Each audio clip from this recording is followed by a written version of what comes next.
কি আপু কিছু খুঁজছেন? আরে ভয়ের কিছুই নেই, ঢাকায় নতুন না? হ্যাঁ। আচ্ছা, তো বাড়ি কোথায়?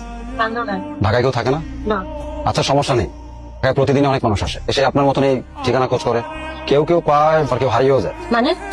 মানে কিছুই না, আপনি একদম ঠিক জায়গায় আসছেন। আপনার যে ঠিকানা লেখা আছে তার পাশেই আমার বাসা। আপনারটা হচ্ছে 2 নাম্বার গলিতে আর আমার 3 নাম্বার। চলেন আপনাকে আমি এগিয়ে দিয়ে আসি। ভাইয়া আমি চলে যেতে পারবো, আপনি আমাকে অ্যাড্রেসটা বলে দেন, আমি রিক্সা নিয়ে চলে যাই। ঢাকায় নতুন আসছেন তো তাই ঢাকার ভাব চক্কর এখনো কিছু বুঝতে পারছেন না। ঢাকা শহরে ফ্রিতে একটা গাছের পাতাও না। আর শোনেন আপু, ওই রিক্সা নিয়ে যাবেন বললেন না, যখন রিক্সাওয়ালা জানবে যে আপনি ঢাকা শহরে কিছুই চেনেন না তখন অযথায় আপনাকে ঘুরাবে। শোনেন আপু, এখান থেকে মাত্র 5 মিনিটের রাস্তা। চলেন তো আমি আপনাকে দিয়ে আসি, চলেন। এটা আপনার হোস্টেল। Thank you. আর এটা আমি কখন বললাম আমার টাকা লাগবে? আপনি এত কষ্ট করে আমাকে এখানে নিয়ে এলেন, টাকা নিবেন না? না, নিব না। দেখেন, আমার আপনার বয়সে একটা বোন ছিল, ও ঠিক আপনার মতোই গ্রাম থেকে শহরে এসেছিল পড়াশোনা করার জন্য, কিন্তু পড়াশোনা করা হয়নি। ঢাকায় এসে কিছু বখাটাদের খপ্পরে পড়ে যায়, ওরা ওকে ঠিকানা খুঁজে বের করে দিবে বলে কিডন্যাপ করে, আর আমাদের কাছে অনেক টাকা মুক্তিপণ দাবি করে। আসলে অত টাকা দেওয়ার মতো আমার পরিবারের সামর্থ্য ছিল না। আমরা পুলিশকে জানিয়েছিলাম, কিন্তু পুলিশ ওকে উদ্ধার করার আগেই ওরা ওকে মেরে ফেলে। বোনটার সাথে আমার সেদিনই শেষ কথা হয়। আমি ঢাকায় এখন একটা চাকরি করি, আর ওই বখাটাগুলোকে খুঁজে, যদি ওদেরকে খুঁজে পাই শুধু একটা প্রশ্নই করবো, কি দোষ করেছিল আমার বোন, কেন ওরা আমার বোনকে মেরে ফেললো? আর যদি এই প্রশ্নের উত্তরটা পেয়ে যায়, এই শহরটা আমি ছেড়ে চলে যাবো। আসলে এই শহরে আমার কোনো কাজ। আর এই যে আপনার মতো নতুন কেউ আসলে তাদের সঠিক ঠিকানা পৌঁছে দেওয়ার চেষ্টা করুন। ধন্যবাদ, কিন্তু আপনাকে দেখলে তো এরকম মনে হয় না। আপু, আপনি মানুষের বাইকটা দেখে ভেতরটা কখনোই বুঝবেন না। মানুষ গিরগিটির চাইতে বেশি রং পাল্টায়। যাক, অনেক কথা বললাম, আপনার তো দেরি হয়ে যাবে, আপনি যান। ধন্যবাদ। ধন্যবাদ আমাকে না, ধন্যবাদ জানাবেন আপনার বাবা মাকে, যারা আপনাকে এখানে পাঠিয়েছে পড়াশোনা করার জন্য। আর ভালো থাকবেন, সাবধানে থাকবেন। কে আপনি? আমি আপনাদের নতুন রুমমেট। মানে আর কেউ ছিল না? হ্যাঁ আতিয়া, দেখছোস ওস্তাদ সুপারভাইজার এটা কি করেছে? কি করছে মানে তুই দেখতেছস না কি করছে? কই দেখতেছি না তো। মানে সিরিয়াসলি আমাদের সাথে নতুন রুমমেট এটা কাকে দিয়েছে? আমি ওনাকে বারবার বলেছিলাম একজন ভালো রুমমেট দিতে। আচ্ছা, ভালো না খারাপ সেটা কিভাবে বুঝলি? মানে তুই এখনো বুঝতেছিস না? চল এখনই ওস্তাদ সুপারভাইজার রুমে যাবো। আমি করতেছি, আমি যেতে পারবো।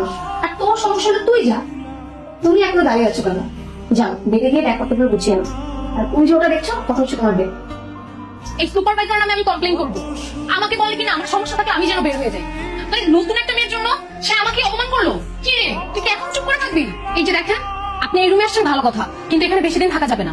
আপনি সুপারভাইজারকে বলে অন্য রুমে চলে যাবেন, আর না হলে আমি থাকবো না এখানে। মা করো কি রে কাকুন? তোর নতুন রুমমেট? হ্যাঁ।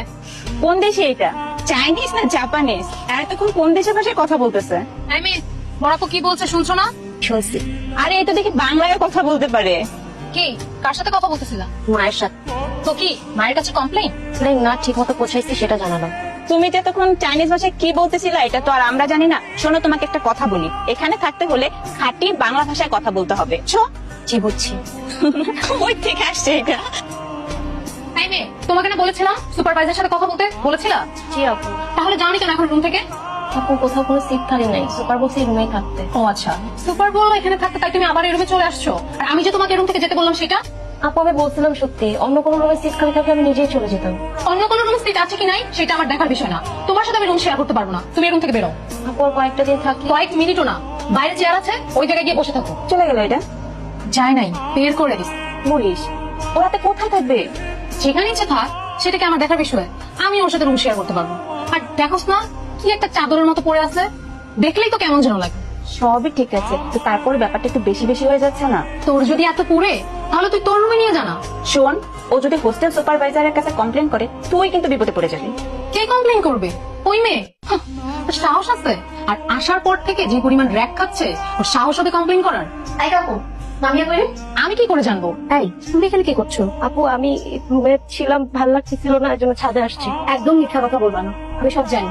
তুমি কি ভাবছো আমি কিছু লক্ষ্য করিনি? আমি সবই লক্ষ্য করি, আমি কিছু বলি না। আপু ওরা আমার সাথে এমন করে কেন?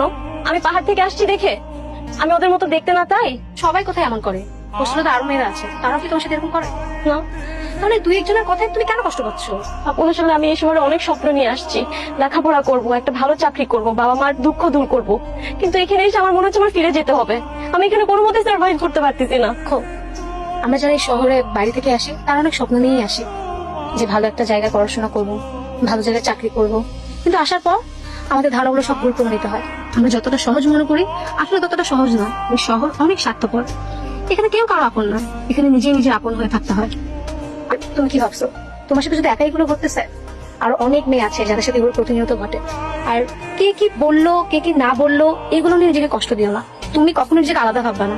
ছিল আপু, শোনো, আমিও তোমার মতো অনেক স্বপ্ন নিয়ে এই শহরে এসেছিলাম, কিন্তু এই যে আমি কম কথা বলি, চুপ করে থাকি, এটাই অনেকে আমার দুর্বলতা ভেবে নিয়েছিল। ভেবেছিল আমাকে দিয়ে যা খুশি তাই করিয়ে নেওয়া যায়। না, আমি যখন বুঝতে পারলাম যে আমার এই চুপ করে থাকাটাই আমার সব থেকে বড় দুর্বলতা, তখন থেকে আর চুপ করে থাকি, প্রতিবাদ করা শুরু করলাম। তখন আমি প্রতিবাদ করা শুরু করলাম, তখন ওরা চুপ হয়ে গেল। এখন আমার সামনে কেউ কিছু বলতে আসলেও ভেবে চিনতে তারপর বলতে আসে, কারণ জানে উল্টাপাল্টা কোনো কিছু বলে আমি ছেড়ে দেবো না। তো আপু আমি চাই না কোনো ধরনের ঝামেলায় জড়াই, আমি এসব থেকে সবসময় দূরে থাকতে চাই। এটাকে ঝামেলা জড়ানো বলে না, এটাকে বলে নিজেকে প্রোটেক্ট করা, যাতে ভবিষ্যতে কেউ কিছু তোমাকে বলতে আসলে ভেবে তারপর বলে। এখন ডিসিশন তোমার, তুমি সার্ভাইভ করবা নাকি বিদায় নিয়ে চলে যাবে। তুমি এই রুমে কেন আসছো? তোমাকে বলছেন এই রুমে আসবা না? এই রুম আমার, আমি এই রুমে থাকবো। তোর সাহস তো কম না, তুই আমার মুখে মুখে তর্ক করিস। বের হ রুম থেকে। আমি এই রুম থেকে যাব না। আমার তো এই রুমে থাকতে কোনো সমস্যা হচ্ছে না, সমস্যা হচ্ছে আপনার। আপনার সমস্যা হলে আপনি বের হয়ে যান রুম থেকে। ঠিক আছে আপিয়া, তুই চুপ করে থাকবি? কোথা থেকে এক বিদেশি মেয়ে উড়ে এসে জুড়ে বসছে, আমাকে বলে আমার রুম থেকে বের হয়ে যেতে। বিদেশি মানে? কে বিদেশি? আমি এই দেশের নাগরিক, একজন গর্বিত নাগরিক। এদেশ আপনার যতটাই, ঠিক ততটাই আমার। উড়ে এসে জুড়ে বসছে মানে কি? আমি কোত্থেকে উড়ে আসছি? আমি তো অন্য কোনো দেশ থেকে আসিনি। এই দেশ আমার, এটা আমার জন্মভূমি।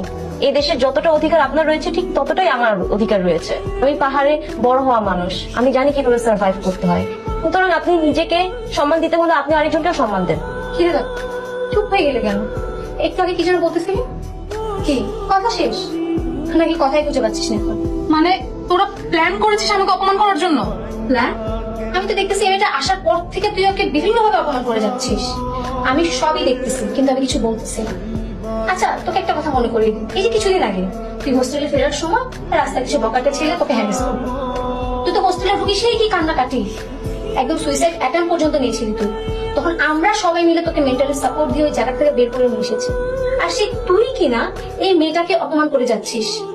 আচ্ছা, তুই একবার ভাবতো, ও তোর পরিবার ছেড়ে চলে এসেছে, ঢাকা তোর কেউ নেই, তো আমাদের তো উচিত ছিল ওকে পরিবারের মতো করে মেন্টালি সাপোর্ট করার। তুই সেটা না করে তোকে বের করে দিচ্ছিস।